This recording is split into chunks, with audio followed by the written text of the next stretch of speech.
সামনে ঈদুল আজহাতে আসছে একের পর এক সেরা সিনেমা। তাই আপনাদের জন্য আমরা নিয়ে এসেছি সামনে মুক্তি পেতে যাওয়া সিনেমার লাইন আপ, যেগুলা আপনাকে চমকে দিবে। চলুন শুনে আসি সিনেমাগুলোর নাম।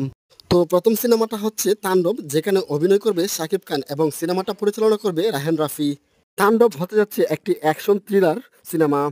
এরপর নীলচক্র, যেখানে অভিনয় করবে আরফিন শুভ। এই সিনেমাটিতে আরফিন শুভকে একটি পুলিশ চরিত্রে দেখা যাবে, যে বিভিন্ন দাদা সমাধান করবে। তারপর যে সিনেমাটি মুক্তি পেতে যাচ্ছে তার নাম হচ্ছে ইনসাফ, এখানে অভিনয় করবে শরীফুল রাজ। সিনেমাটার গল্পে আমরা মূলত দেখতে পাবো সত্য আর বিচারের নির্মম লড়াই। এরপরে মুক্তি পেতে পারে এশা মার্ডার কিস কর্মফল সিনেমাটা। এই সিনেমাটি হতে যাচ্ছে একটি ক্রাইম থ্রিলার সিনেমা। এরপর প্রিন্ট নামে একটি সিনেমা মুক্তি পাবে, যেখানে মূলত অভিনয় করবে বুবলি। এবং এরপর পোর্টস নামে একটি সিনেমা মুক্তি পাবে, যেখানে ইকবাল জুয়েলের পরিচালনায় অ্যাকশন ফেক রিভেঞ্জ থ্রিলার গল্প দেখতে পাবো। ধন্যবাদ বন্ধুরা।